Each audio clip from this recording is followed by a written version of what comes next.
ANC in san kan han machona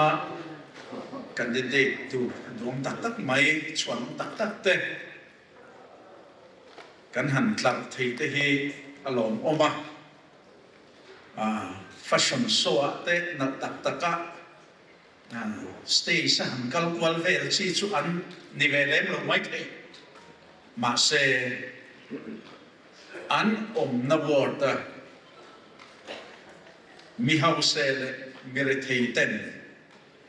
tang ne le nam taka mamo an nei le harsat na an nei ni kwa an pan ngam tu te ke ni chon kan di de kan klara nei di he hoina soi dua kan di de chon on tak te musat na kan wan bokani in ANC election tan manifesto kan ho tu tenan boy pui meka rotna in nei ang te ron tho ro utin WhatsApp group te kan han the dara rotna tlemasong kan donga tuna po he ta kan thu nei tu sang ten engani approval an pelava alla in hong ni te ka soi dua rot na nei ei kan manifesto tel le nge se la va thavam le inti te ong chuan Dr. Lalian Chuma Umali na ne na kan lo thon la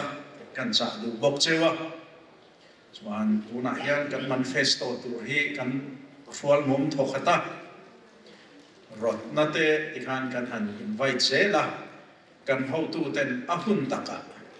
chumi huna chuan kan manifesto itlang sarang o anti huna tlang sa mai the turin kan in pe thokata ni ti kha kan soi bokane chu di wal chuan ka soi thongin engem rot na siam te kan mani chuan alat lai lo man ti kha Macedonia tu lai thil theng mek te chung changa engem toi te mani akhan ka soi de nual to aba khan soi le wak tur lem lawa amai ro chu hei hi thil thar ni lavin ma na tanga inmung to ani te hi ka soi luwa achan chu ma na tanga inmung to ani kan di na chana chu ZPM sarkar hian thil tha tak ti an tum lovani ti ka soi tum na ni MLA in Chandon campaign chok ve lai khan thil thatin ren an soya thil thatin ren mi pui te an ti amani chuti rual chuan sarkar kal to te at hethei amberin an chua Mizoram le mi pui te ta na thil tha makti nei in an tlang awani mi tam takin khang khap takin an di tla nei an soi thiama an soi tam si mi thin luma ari tlat mai ni chuwangin mi pui ten lei sei na sang tak ne nei takin an chang chinga sot ka na phong an han chela ke ni chuan an in tiam kam na te an thu soi thin te thabui pui ni ma se an oka bak an muya ba khan om lavani an thin lung tak tak soi ni lavani ti kha kan mu da na ni chu aron lan chwa na kha sarkar an han siama anuloka aron lam tlan tlakani ama sagara chuan CBI consent general consent kan pe ang antini in san lai khan hei tun naya video social media aron lar le YouTube te Facebook dia te อันนั้นเทดาระมีทารลมลุกนับโปรแกรมมันในสามที่สมธิปทุมชวาการคุลดูว่ามันอินเดียรามายัน CPI กูลุพัลลบ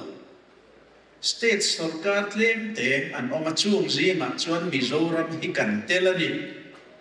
เกนี่ชวนกันกูลุดอนตีคานไงนี่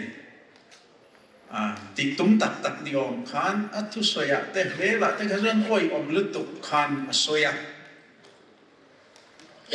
ไม่หรอกชูข้าอัฐิงดิบตลอดวันนี้สุรการอันนั้นเสียมาMLA ทาร์เตอินบุคคลนะมิโซรามา Assembly Session อันนี้มาสักแบบDecember คาน Governor Address Governor ริมา MLA ทันทาร์เตมาอาทูอัสอยมาสักแบบอันสอยเขาหน้าคนคาน December นี่สมดิปลีสามนี่สมดิปลีดิทุมาสามนี่สมดิปทุมาIbu Lalnunmawia Chief Minister Kini chuan General Consent kan pe ang Sarkar masakan CBI lok ayatan CBI chwitir tura rotna asyang matumlay an nol sa kani palna an pedu lavani Kini chuan General Consent kan pe don CBI te kutalutsu an chui may don ani Terong tinin ka. Cumi ko, suy na niyong taksuan, December ni song di pariatakan, General Consent, hanti take to ang makatsu, notification ng ronswa. Mase, antum tak raman nilawan iti, anu lugaran lama. Chuan, CBI Directorate, India State zong CBI Chief Secretary te lekha thona achan chu Indian Penal Code te Criminal Procedure Code ti te dan thar mga anron thak ta veka khan siam tharangai ni ti in consent pe te po hemi dan thar noya hian pe ka ngai ani ti khan le kha athona kha ani na ta ka chuan adiklawani dan thar noya notification chuak ngai chu Department of Personnel and Administrative Reforms Central Sarkarin anu loka khan achwa fel dia makha kha ato kani chuan kami chuan lam khan CBI as General Consent on pek kan hanti take to December ni som di pariat sam di som di pathuma mi kha aron sut le ta chu July ni khat sam di som di pali khan aron sut le ta MNF sarkar laya CBI ko lut du lo tia in than chung zama nasataka abeya atlang au ang chiak ka aron tile tachatani chuya chuan Mizoram Sarkar Nwaya Board Corporation tele khatia Mizoram Sarkar Nwaya engen body kan ni ang amte natho CBI at sui ma in amalte te state sarkar phal nalak le amay ni ti notification ka July ni khat sam di samli pali khan anron swa le tane CBI putalu chu an sui mai dona ni asana mi rondil ngai don lo tia assembly December ni sompali sam ni somni pathuma asoi te khachu khoi ange on ta ko khiatan to le chu anron ti ani tin ZPM sarkar hi corruption na satakti tum ania chumi atana in ma khwanan ma anlani kan rung ti akha Mizoram Lok Ayuta Act anron siam dang lam ta akha ani a chu Sorkar na an siam nu lok khali akhan Mizoram Lok Ayuta Act kha anron siam dang lam ani chu merge ni som panga sang di som di pathoma kham te ke ni som kan lo mu lok lawa public domain a khan tam lem lawa amai ra chu eng tin mo kan nom le na thil kan han chiar kwa la khan khatiam khan da nan pas reng ni ti kha kan bu chua ka he lok ayota act an siam dang lam hi an ni chuan lok ayota kan thuam cha ti nan soi ve a ma se hemi dana an ron ti dik takachu lok ayota in tin riam nei zong an le mam sak veka lok ayota in ngo anei chun ang po an khoi sak vek na man ruwa ani thong ani chuwangin Vigilance Cell Mizoram Pradesh Congress Committee in July ni kwa khan press conference kan kowa chuan July nisom sam nisom ni alian chu akhan atai to khan chief minister lekha kan thona chuta chuan CBI ne na an indiam na nge in general consent kapere rose ti in rotna le ngen na le kha in kan pe a cho a office kalin kan ho tu ten chief minister office an han pe nge yani tin lok ayta active po hi ati dal som lok ayta ina thu nei na anei am te po niam na lok ayta poimo na ti ne na tu lok Mizoram Lok Ayuta Amendment Act sang dik som dik pali March ni som panga a anron siam na te po kha sud le turin angin na le kha July ni som pakhat sang dik som dik palia chief minister ne kan ho tu ten an pe a chu po chu office ngai an han deliver ani masere bang panga chuan chan na po om lo wa acknowledgement po om lo hathum thalikal ta ven khan kan vigilance cell secretary reminder te po athon ani amai ro chu kan fiata hem hi chu wan huai an tum do na ni chianga hemi atang rigot po hian Mizoram ZPM Sarkar in Mizoram rorel na phong a chet chung hian corruption na satakti atuma chumi atana ai ma khwa na vekani ti kha khati unlai po a kan soyani chumi chu adi kisia chu he kan mu chau mol molani MNF Sarkar ka restricted tender lem antina sa ZPM boy na atlang au pui in than campaign chung songa atlang au la lian pertesing mi chu restricted tender lem MNF Sarkar na antina sa lutuk solsena kami mase ZPM Sarkar hian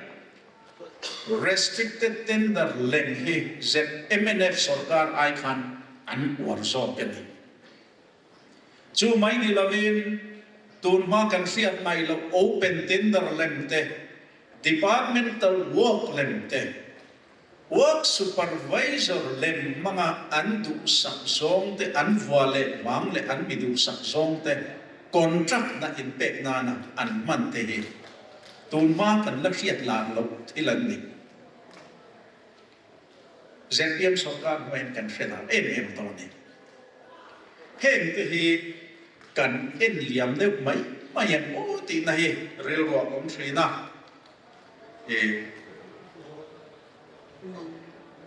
heng zong a hi ani ta ka chuan a om do na ni an tum reng ani ti lang tu chu ka soi kha Mizoram Lok Ayanta Act anon siam dang lam te CBI General Consent kan pe an tiang tlang awa han pe suka chuan lam tling lo manga nuklet le a CBI ya consent General Consent pe tu tal pengam tal baka andi a ni sina kumala nam soiso lengui airport kan te lengui area a rama Indian Air Force tana le sipira ram an acquire an la chungchanga an malak na te tun laya thil fel lo lian taka omani ti social media adap na sa a ni point kan han sui ve te wa information kan ni ang chunga chuan thil dik lo tam tak a om nge ni in alam tlatani ulal du makhan February ni som di pakat sang di som di panga khan assembly ya tuas soya MLA so na an soi sak na khan chuta chuan sarkar masa in hun chunga khulaya Indian Air Force tana ramla na turatana a compensation sang mai tam mai approve tura anlo be thu asoi na le mantrang itum te po an om dia arin thu aron soi lan na a om kha chuta chuan hetiang an yawang hian abean sa kanda ni malak chun zom lo turin kanda ani ati na ni a mase asoi lu lo ka khan malak zui na kha a om ta a malak zui na pa mai po di lo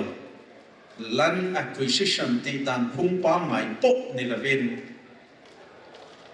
man mok bak lengin nan ron be ta a chuan emi land acquisition dan kan nei right to fair compensation and transparency in land acquisition resettlement and rehabilitation and resettlement and rehabilitation tika act sang som batum nuaya dan te po kha anron palzuk na samaya anron pal bot adi bermay notification land acquisition hi sarkar kan om chung khan DC level te deputy collector level kan di laya kan lo handle ve to thin te le anhuwa company te kan en kola chung chuan coal mine te kan ne khang atran khan ram zal tak hectare za tam tak mo akhar ti pe chot asam te la ni chu ram te po kan la ve thin na ni chung kan ti dan pu ma chuan notification na chua ka chuan ram kan mamo chin ang te ti khan i kan han ti chianga ram nei tu zong khotlang fuai tu te VC kan tiang gram pansai an president ten ho tu te le ram kan lak na tur mi zong te le sarkara land acquisition ti tu ram la tu na turata na an ho tu helaya kala kan ti ang mo DC officer DC mo addition DC di ang verde siat kui na khan hall liana te muala mitam tak om the na tura kan in ko kho mata chuan lak na man tu ram man tu te kha kan negotiate kan soi ho thina ni ma se helai son khatian kha om lava he ta aru karalin kami ram nei tu ko ne lo ram nei tu nan sot le chon te khatian te khan an tia tiam hian u chuak takin an tia ni kha chiang reng maya chuan khatiang ani lai khan tu na hian zot na om thei thi la oma chu chu ataka ni le ni lo ke ni chon record kan nei lava bank record te kan va en thei lo amai ro chu tu na kan thu fiat te hi thil fria nia in soi te ne na tang kan fiat ta chuan land acquisition kha ramla naturatan khan man mo bakleng in anti kha preliminary notification he dan ang taka malak na masaben ani trina chu chu may di som panga sang di som di panga khan chwa ani chuan chuminua chuan an han ti chawa urgency clause den dia social impact assessment study te ko ti ngai ne ang zong zong ka an bypass veka aman mo thak ti in urgency clause an han invoke ama se kham an ti dan te ko kha declare am ta ka omani chuan an han ti chawa man mo takin an han ti chawa chuan thandi e moleka an impact felale lam ran acquisition reng akal phung pa ngai chuanin kharu patanga kum khat le chan bete akal in preliminary notification ko hi charu vel avali trina enge motia chuan extend chi on it charu vel hi atlang kuin mamo ani trina ni ani chuan thandi emo ora khan an bek fel veka achan chuan rete en kim ti fal vek an ti fel ka chu tuin nge zat nge chan ti vel kha an ti fel ni turani chuan hemi compensation award order hi idrol DC kaltlamin July nisom di pali sang di som di pangakhan an buang ane chumi chuan ram nei tu te ming le ram exact nge an LSC mic number te square feet exact nge nia ram value exact nge nia chuan exact nge solesian pek tu interest exact nge pek tu ti kha ron chu chua tlapa statement fel tak ne chu ta chuan ram tun ma uminga tuna minglar tak ina alei na te ming veka sia ani a chuan chung te ming chuanin compensation kha award po sia mani tane anni ho kha hemi award na chuan adong tu te anni amai ro chu anni ho khan hi andua mi inan su ko mas YouTuber te le tu te ne mo khatianga anni minga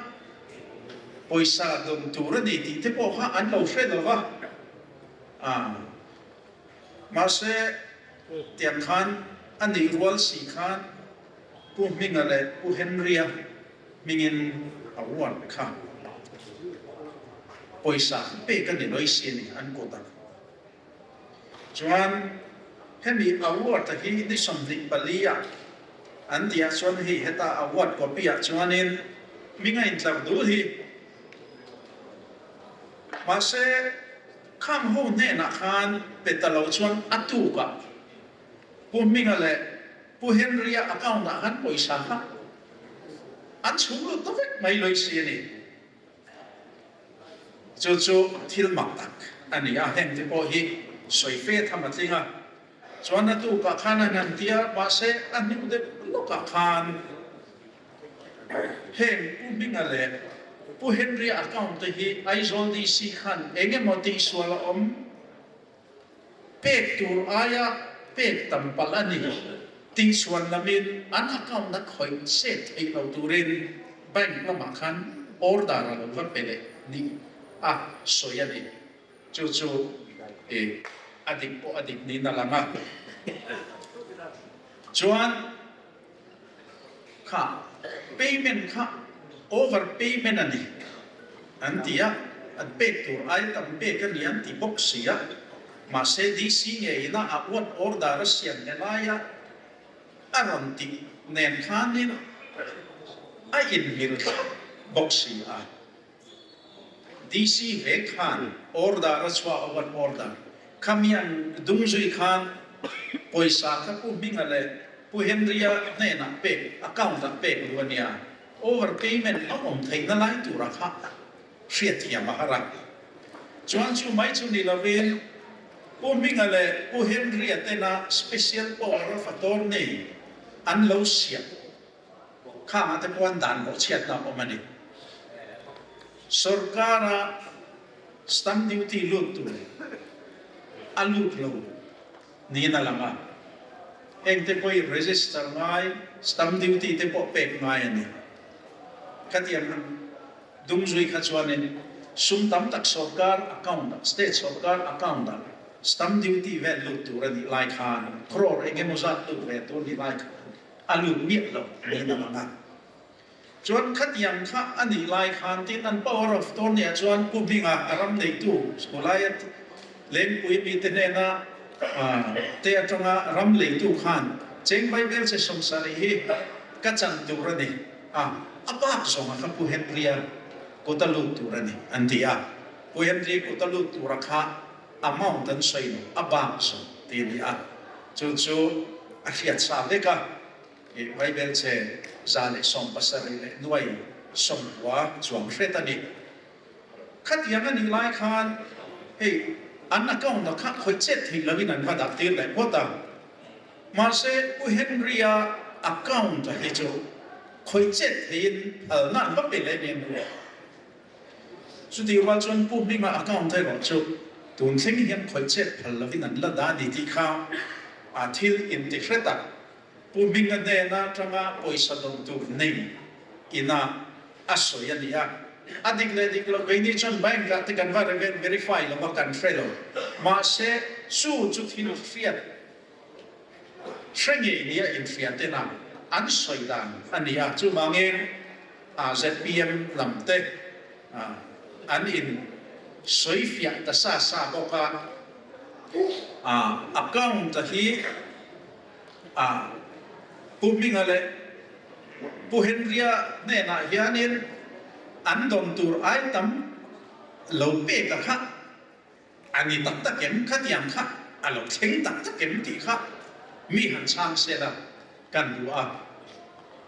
achan chu hemi awa order hi adik lawani chuan siam that na hi tur hi la lawa an lo siam re kan ni point chu ta chu han soi fia se la tin thil fet takina asoi anga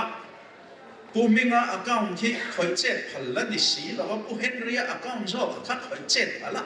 an han da le thu mai te kha atak ni si chon eng ti sia me pu minga chan tu kha Bible se som sari tinia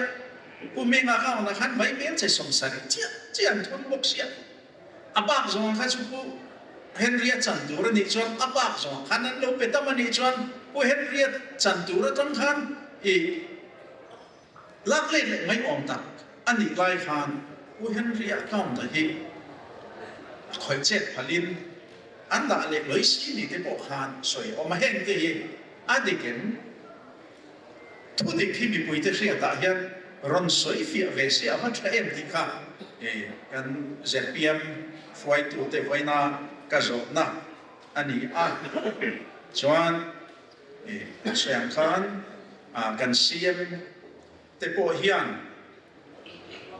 sang di som hi mali July ni so ma CBI General Consent ay intiam na ang ngaya petura kan ngin na teka mi ron chang ve tal sela em wangin ya ape du lok ti te bo kha hetia moi bo ri mai hi chu sarkar kal phuma hi chuanin lekha office na sarkar office na kan dom reng reng a hi hun bituk chungin kan chang nge nge tu rani mà sẽ chan mấy thầy nó vẫn point interim reply mo chan lấy lộ và na kha kar khát chung in kan thon tu ra đi hey kan lo dong á amai ro chu hen chan mấy thầy anh đi lo vàng in mi lo ngak lok ro tia chan le tu ra ta đi chọn chan mun tu bi tu te poi ho mane tu chen chen ngồi bộ vui xin thì là vấn đề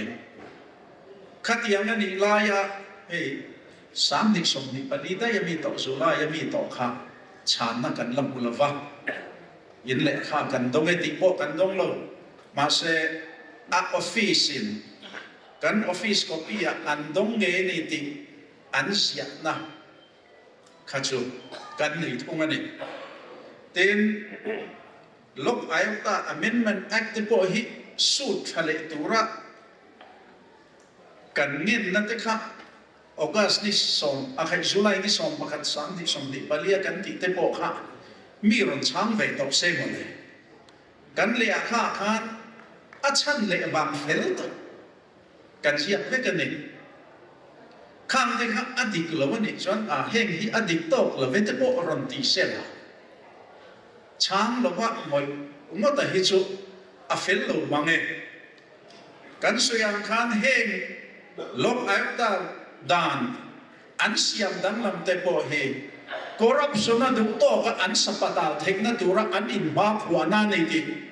press conference July sam ni som di palia kan ko wa kan soi to kha di lo ni chon ron cham to te se CBI General Consent te po hi an pe u ka an withdraw le na kha chan thling ani lawan ni ti kan sia te kha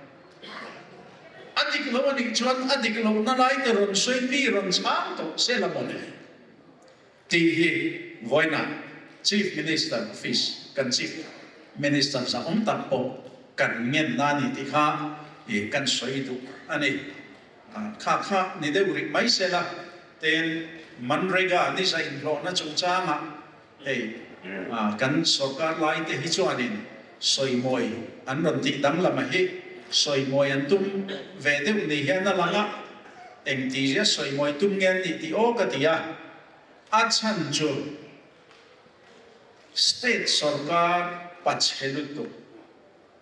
sumin dai lo ring kan ni la ya state sarkar ina kan tum ve tu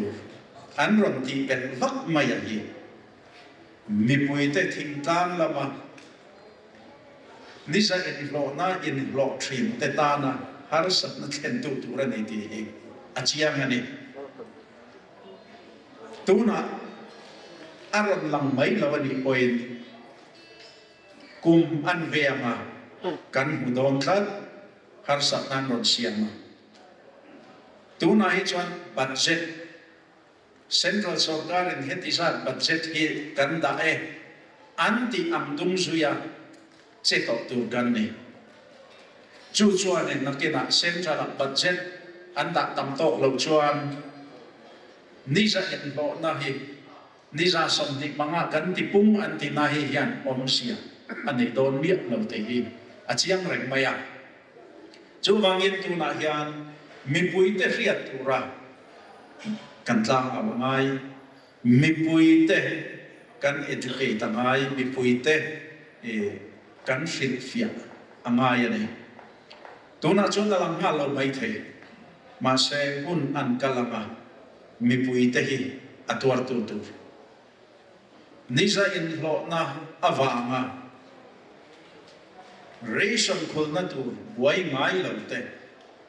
an buai hun a thlen chon atlai lu to don ani te hi kan fiat a train ka sia so lai te chu kan sei ve tu ani lo me